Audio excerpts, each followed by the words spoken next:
Islamist, Islamic, Islamist, Muslim, Quran, Islamic, Muslim, Islamic, Islamic, Muslims, Islam, Muslims.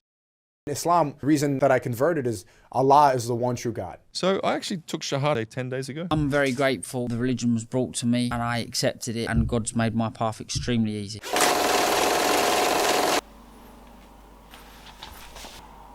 Assalamu alaikum wa rahmatullahi wa barakatuh. I wanted to do a part 2 to why so many people are reverting to Islam or converting to Islam. I wanted to do a part 2 because part 1 kind of blew up, I'm not gonna lie. I think it's at like 150,000 views or maybe even a little bit more. The reason I want to do a part 2 isn't because, I mean, I have to be honest, maybe it's a little bit because, you know, the views and whatever, you know, inshallah this video does well as well. But the main reason is because although I received an overwhelming amount of support, and thank you so much for all of the views, likes, I faced a lot of negative feedback from Christians, atheists, maybe some Hindus. And even though it sort of comes across as hate, I really don't mind, because they enabled my video to be spread more, and the message of Islam, how beautiful it is, to be spread more. But on top of that, I feel like that last video wasn't necessarily reasons why people are reverting. It was more so reasons why people are becoming aware of Islam. And maybe I should have titled it that. Now obviously I got a lot of comments from Muslims in my last video, in that last part, where they were saying there is only one reason why people are reverting. It's because Islam is the truth. Now of course, you know, Alhamdulillah, like Islam is the truth, but when I'm addressing people who are not Muslim, I have to use their kind of arguments. It's like if a Christian said to me, a lot of people are converting to Christianity because Jesus is God, astaghfirullah, but you know what I'm saying? Like, I wouldn't believe that I'm a Muslim, or an atheist wouldn't believe that either. You have to use certain types of arguments, so I just wanted to address that, because obviously I believe and I agree, but I can't use that kind of argument.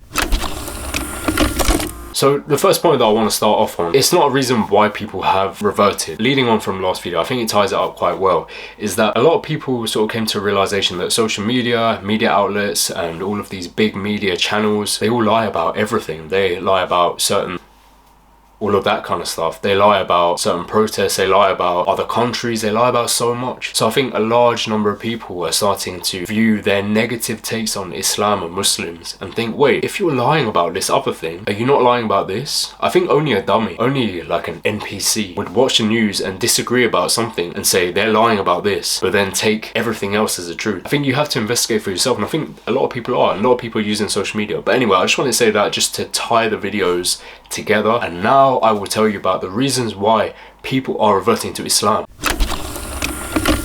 So I think a lot of people in the West are starting to realize that this life of hedonism just isn't working. Maybe temporarily it will make you happy. You feel wanted, you feel lustful, you feel lusted over. I found myself in that position as well.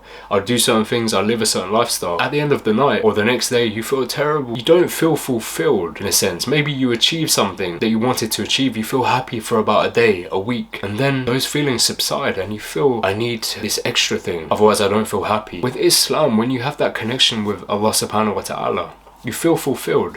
And I think this is a big reason why people are reverting. Something else that links in with hedonism is, I was reading Purification of the Heart by Hamza Yusuf, great book by the way. There is a concept right at the beginning of the book to do with shame, and I feel in Western society there is no shame. Everything is becoming acceptable. Celebrate this, celebrate that. You have a bunch of fat people saying I'm just as healthy as you, celebrate me. You have a bunch of other types of people, not gonna say who, celebrate me. There's no shame, there's no guilt. That's what they're trying to eradicate. In Islam there is a strong sense of shame. If you do certain things, you will bring shame upon yourself, shame upon your husband, your family, your parents, and most importantly Allah subhanahu wa ta'ala. And this is enough to prevent a lot of Muslims from doing stupid things. Now of course there are Muslims who will still do stupid things, but Muslims are not perfect, Islam is. And so I think a lot of people are seeing that, seeing the discipline, seeing moral objectivity rather than subjective morals that change over time. I think they see this has always been right, this has always been wrong. 1400 years ago, even now, it stands true.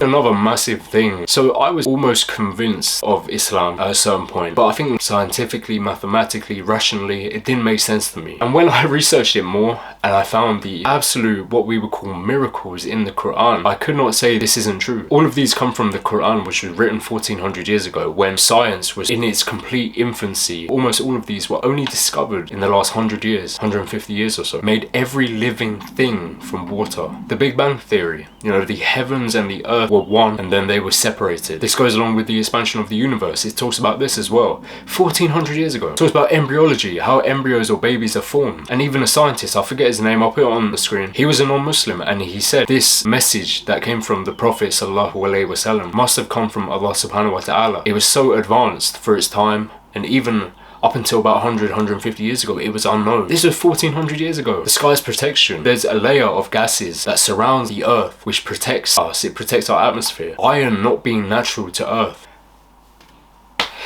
The meeting of the seas. You know how you have two seas meeting and they're completely different? The sun moving in orbit. Mountains having roots and acting as stakes.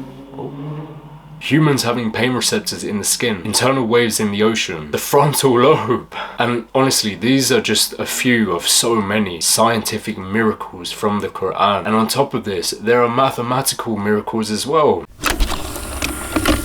I think a big reason why people are reverting is because of the life guidance you get, the life structure, cutting out bad habits. For example, alcohol. I've mentioned this in my videos before. You have one drink every few months. Cool, doesn't matter, does it? It doesn't really have an impact on you. Now you start to enjoy that. You start to have a drink every week, becomes every day, and before you know it, you're addicted. But even if you're not addicted, the dent it will make in your bank account. I have so many friends, or I had so many friends who would spend so much money going out partying, spend it on drinks and other things. It would play a financial stress on them. I have a family member who was in a marriage. I went to their wedding. A couple years later, she found out that her husband had a gambling problem and alcohol. He was an alcoholic.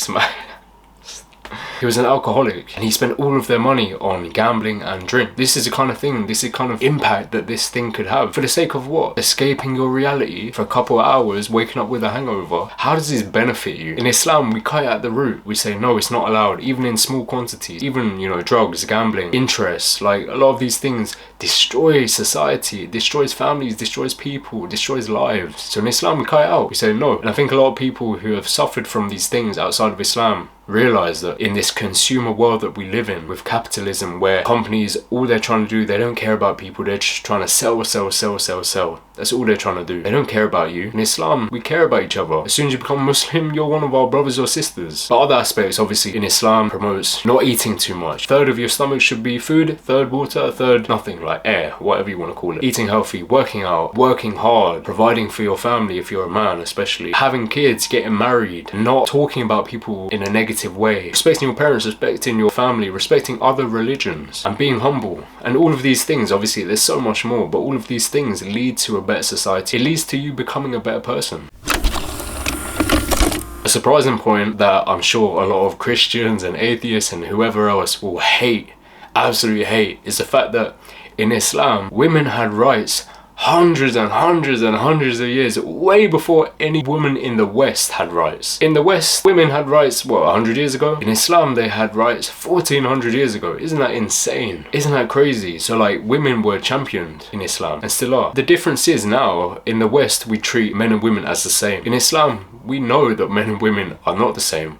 We're created differently. We have different needs, different wants, different strengths, different weaknesses. Obviously, we have the same value in the eyes of Allah subhanahu wa ta'ala, but we are different. And so there are so many things, you know, there's so many benefits that women get that men don't get, and vice versa. So for example, a man, he is responsible for taking care, providing and protecting his family, his wife, kids, all of that. A woman isn't. They don't have to provide, they don't have to protect, they don't have to do that. They can if they want to, of course. You know, it's getting harder nowadays, especially in the West. I'm from London. A standard flat, 1 bedroom, 2 bedroom flat is like £2,000 a month. That's just insane. Some people are lucky enough to afford that, but most people can't. And so I think this links in also that a lot of non-Muslims see hijabis, niqabis, or just see modestly dressed Muslims, and their first impression or assumption might be, oh, she has to dress that way, she's being oppressed, this and that. But once you actually talk to these hijabis, niqabis, or just Muslim women, you realize that they want to dress that way. Because why would you want to show your body off to random people or men who are just lusting over you? In a sense, you lose value that way. I've seen so many female reverts who just love the idea of being in their feminine, not having to worry too much about money or providing, protecting, all of this stuff that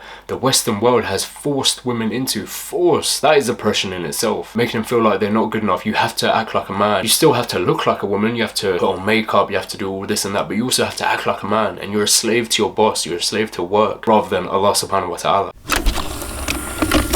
I'm gonna leave it on this last point. Marriage and family are promoted. In the West, marriages are falling apart, higher rates of divorce, less kids are being born, and society is kind of falling apart at this point. Now, in Islam, not only is it encouraged, but you will be rewarded. It's sunnah to get married, of course, and have kids. Allah subhanahu wa ta'ala will reward you for that. You know, I have friends who, they got married and suddenly they get a pay rise at work or they get a promotion. It's beautiful. It really is beautiful. And I've been told this so many times, if this happens, then you will get reward because you're doing what Allah subhanahu wa ta'ala has commanded you to do. But anyway, that wraps up this video. I know this is gonna annoy a lot of people. I'm just speaking from what I know, and I know that Islam is the truth. And to any of you who are watching who have been contemplating reverting, or maybe you haven't, but after watching this you want to do more research, reach out to me. I read every single message, as sad as that sounds. So reach out. Hope you enjoyed the video. Assalamu alaikum wa rahmatullahi wa barakatuh. Bismillahirrahmanirrahim.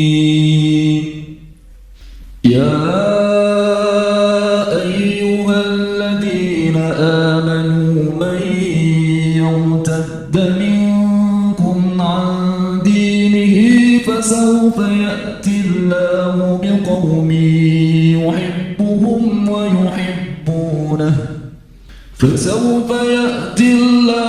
بقوم يحبهم ويحبونه أذلة على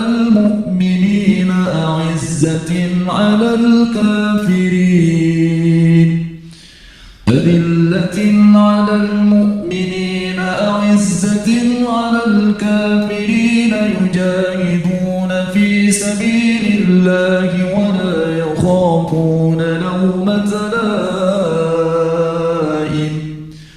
ذلك فضل الله يؤتيه من يشاء